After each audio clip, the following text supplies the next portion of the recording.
Hey, do you have a sec? I have something that I want to talk to you about.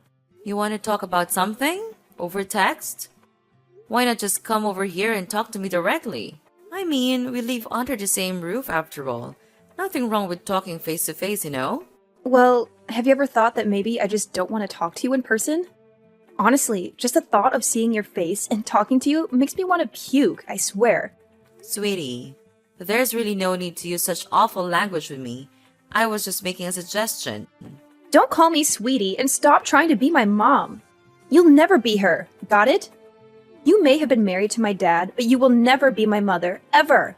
So stop telling me what to do. I hate it when you do that. I see what you mean, and I am sorry if I overstep a boundary somewhere.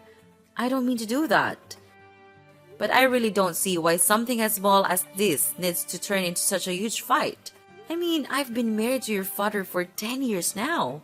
We've lived together a whole decade. I would just have thought we would have gotten along better by now. Especially now more than ever, since your poor father passed. It's just the two of us, so we'll have to learn to get along better. What? No way am I living with you any longer than I have to. I want you out of the house as soon as possible. Do you hear me? Excuse me? I'm sorry, but you want me to leave the house? Yeah, duh. That's what I just said. That is what I wanted to talk to you about in the first place. Actually, I've been wanting to say this to you since Dad's funeral began the other day.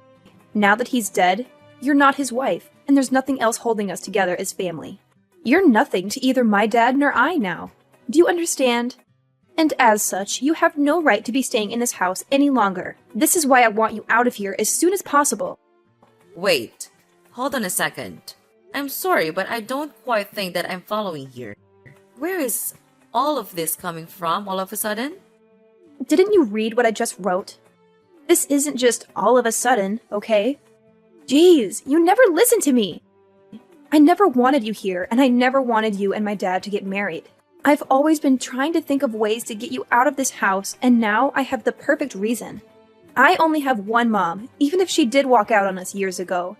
And that's why I hate you so much. You just barged into our lives, pretending to be someone you're not. Do you really think I could ever live with someone I felt that way about?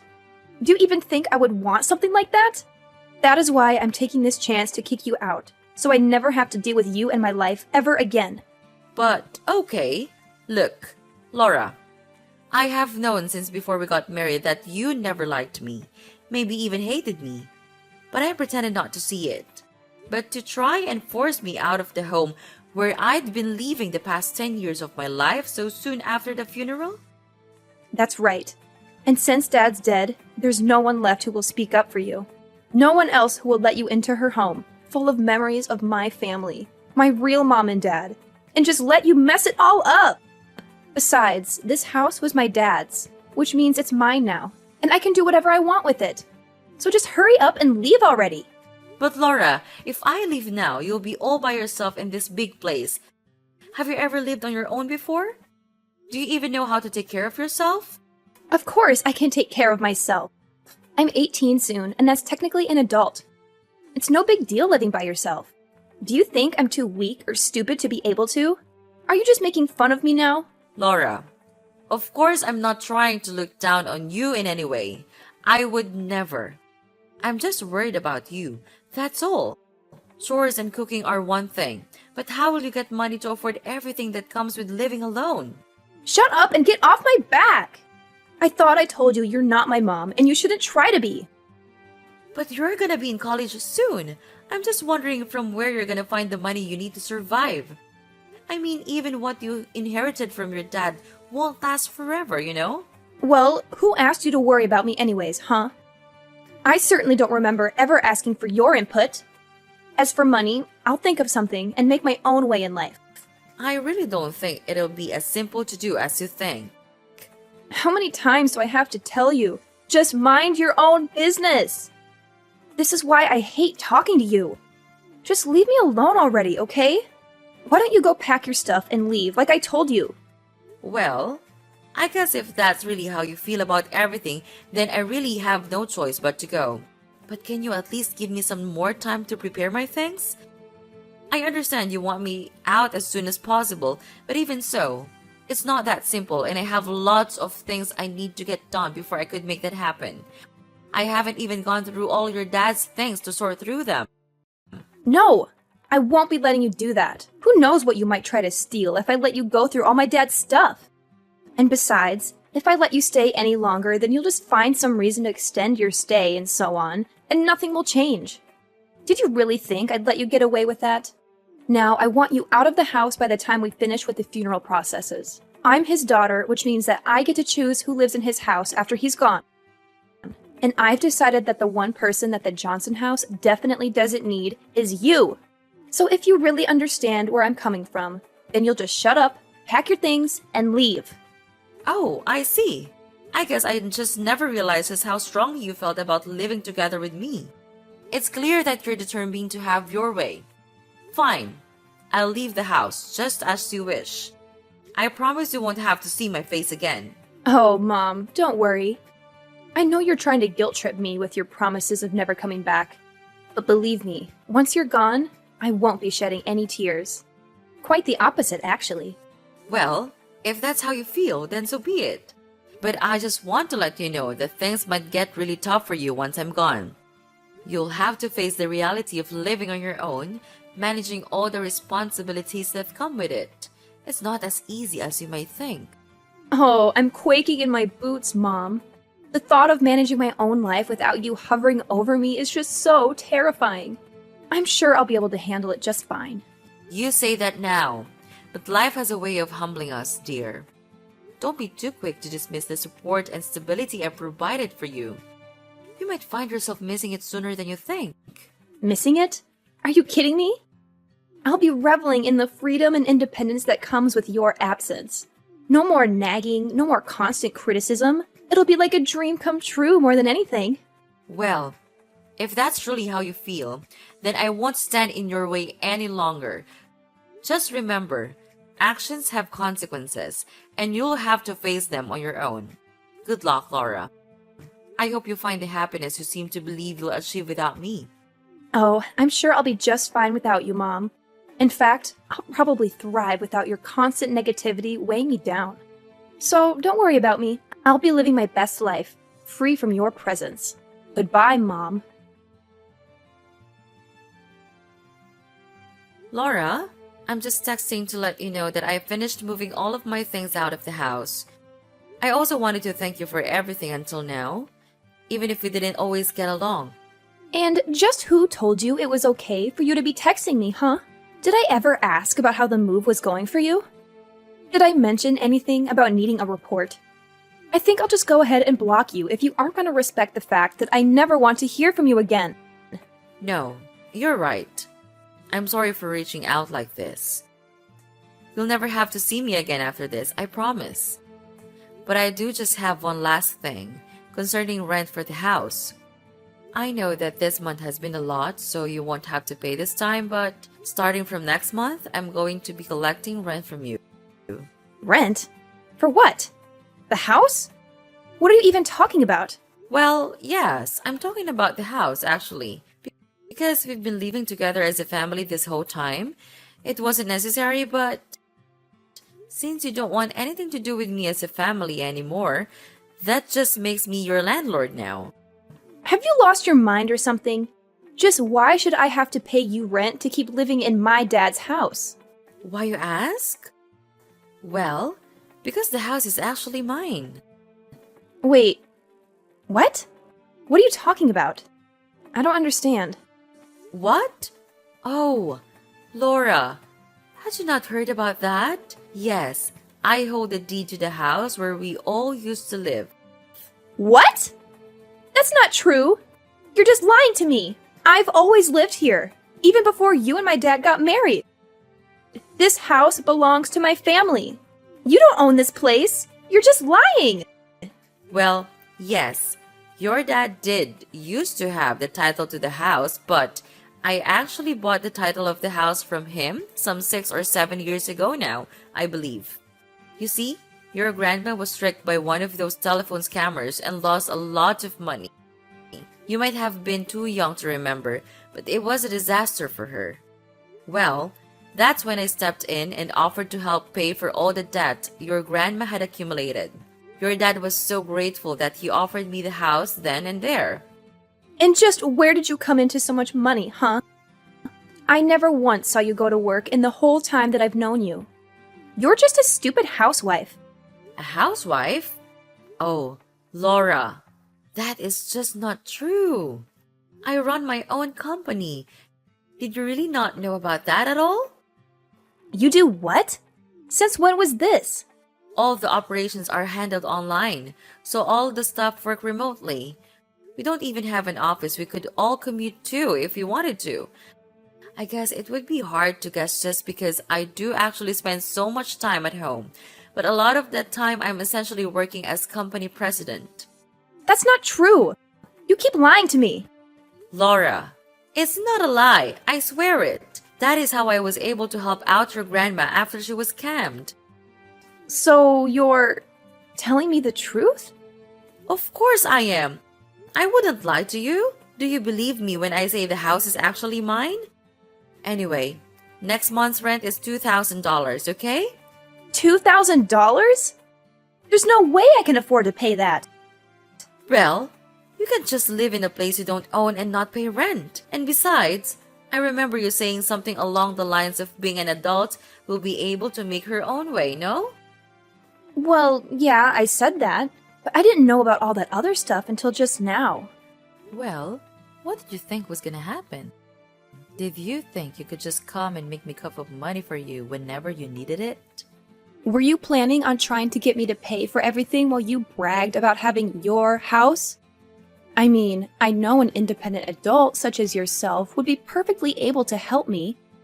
And no, of course I wasn't planning on trying to get money out of you. Just $2,000 is a lot to pay all of a sudden. Well, I'm sorry, but at the end of the day, I own the property. So if you're going to be kicking me out to live on your own, then you'll have to pay the rent to the landlord who happens to be me.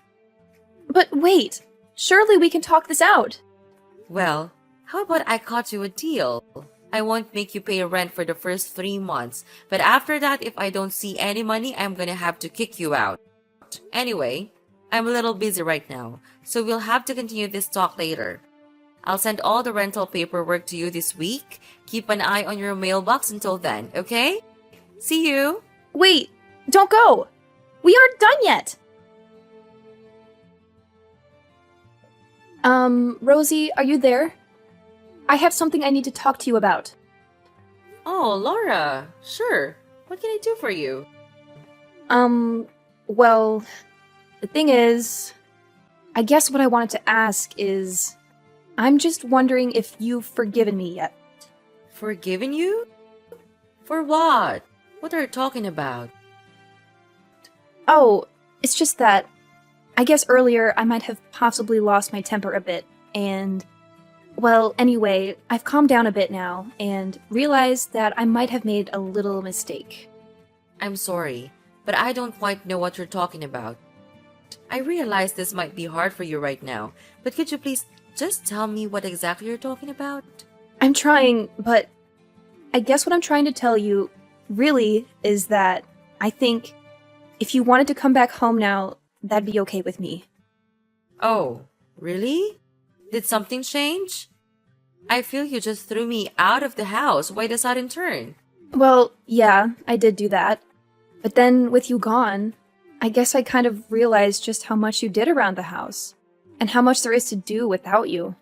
So, I guess that's why, I think you should just really say what you're actually thinking. It would save us both so much time. But if you're starting to see that managing a house all on your own is hard work, then yes, I completely agree with you. And so now, I'm guessing that you don't have the money to pay rent, that you've changed your mind about kicking me out. I mean, if you worded it like that, then... You know, even if I decided to pass up on everything that your dad left me and the will and give it to you, I still don't think you'd had enough to be able to buy the house back from me anyway. And even if you used it to pay rent on this place, unless you found a job to help supplement that, you'd burn through your inheritance pretty quickly, I'd bet. And all of that is not even mentioning all the other expenses you'd be paying that weren't rent. Well, yeah, that's kind of what I'm figuring out. And on top of that, it is so hard to keep a place this big clean, and I hate having to cook for myself every day. On top of all that, I have my classes and homework to worry about. Plus, I have to think of how I can afford the rent. It's just been making me feel ill, both physically and mentally. But of course it is. I figure that living on your own might be especially hard for someone like you. I hope the cooking is going well because I don't remember you helping out in the kitchen once ever. And yet, for some reason, you thought you were ready to maintain a whole house by yourself. You're right. And I guess I just never realized all the things that you actually did do for all of us when we lived together. That's why I want to really sincerely apologize for the bratty attitude that I treated you with the other day. I promise to never throw you out of the house again. You always pretended not to see how I really felt about you, but I don't want you to do that anymore. I promise that I'll do my best to see that we get along. So please come back. Yeah, I don't think so. But I just apologized. You hated me so much that you couldn't hold back from throwing me out of my own house just days after your dad's funeral. And now you only want me to come back because you're getting a taste of the real world and you're realizing that it's not so easy on your own. I mean, have you put any thought into how you're gonna go on like this? But I apologized. I thought about what I did and realized just how much trouble I caused you over the years. Please, I'm sorry. What else can I say? And I think that you're just saying that you're sorry. But the only real reason that you want me back is because you've realized how hard it is to do things on your own. So now, you want the person that used to cook and clean for you to come back and do all that once again. No, that's not true. I promise. I really do want to make up with you and try to be friends. Well, that's the thing, Laura. Come to think of it, I don't really have a single happy memory of interacting with you. I have worked so hard for so many years to try and get you to notice and appreciate me. But all you've done for the past years is either ignore me or hurl abuse at me. You've only ever used my presence in this house for your own convenience, even if you didn't realize it until just now. I really don't think I owe you the forgiveness you're looking for. Please don't say that. Surely we can talk this out. Please, I can't do this on my own. Please, Mom, I'm begging you. I thought you and I were nobody to each other. Why are you pretending like you're my daughter now? How could you? Anyway, I'll be expecting next month's rent soon. I'll send you my bank info soon. You can just make the payments through there. Please don't say that. Come on, Mom. Let's just sit down and have a nice long chat. Surely we can talk this out and find a way to reconcile our differences. I can't bear the thought of facing this all on my own. Please, I'm begging you, Mom. Can't we find some common ground? Oh, now you want to talk? After all the drama and disrespect you've shown me? I thought we had made it clear that we were nobody to each other. It's a little late for you to suddenly pretend like you're my long-lost daughter in desperate need of my help. How could you say that? I may have made mistakes, but I never stopped loving you and wanting a relationship with you. I just thought maybe we could find a way to move forward and rebuild what we once had. Well, isn't that ridiculous? I suppose it's no surprise that money is the only thing you're concerned about, right? Don't you remember the day you kicked me out of the house? Just after your father's funeral. At that moment, did you ever think of your relationship with me? I never wanted that to happen, Mom. Losing Dad was devastating for both of us. At that moment, I was overwhelmed by my own pain and confusion. I didn't handle it well, and I'm sorry. But please remember, even in the midst of my own turmoil, I still loved you and wanted to have a relationship with you. Love and words are easy, Laura. It's actions that matter. And your actions spoke volumes that day. It wasn't just about your pain. It was about the way you treated me, your own mother. Did you ever stop to think about the impact it had on our relationship? I know I made mistakes, Mom, and I can't change the past. But I spent a lot of time reflecting on that day and the choices I made. I've grown and I learned from it. Can't you see that? Can't you find it in your heart to give me a chance to make things right? Change takes more than just reflection, Laura. It takes consistent effort and action. It takes rebuilding trust that has been broken. I'm not sure if you truly understand the depth of the hurt you caused. Anyway, I don't have any more words to you. So, bye, Laura. Wait, please! It wasn't supposed to happen this way. I apologized. I reflected on my actions. Please, come back to me. After that incident, Laura's attempts at apologizing continued, but it became increasingly evident that her underlying motivations were centered around avoiding household chores and rent payments. The repetitive nature of her apologies only served to highlight her self-serving agenda. Frustrated by Laura's attitude and lack of genuine remorse, I reached a breaking point and made the decision to contact Laura's aunt for assistance. Recognizing her experience in raising 5 children, including 2 boys and 3 girls, who have all grown into exemplary adults, I believed she possessed the necessary skills to instill discipline, housekeeping abilities, financial responsibility, and proper manners in Laura before she embarked on her college journey. Meanwhile, with Laura now residing elsewhere, our old house stood vacant, and I took it upon myself to maintain its upkeep. I saw this an opportunity to preserve the property for the day when Laura would hopefully mature into a responsible, self-sufficient adult capable of taking ownership of her own life. When that day eventually arrives, my intention is to leave the house to her without any conditions or expectations, finally severing my ties with her. Although the thought of living with Laura again is not something I entertain, as the daughter of the man I once loved, I genuinely desire for her to find happiness in her life. Despite our differences and strained relationship, I hold a glimmer of hope that she will eventually discover her own path to fulfillment and contentment.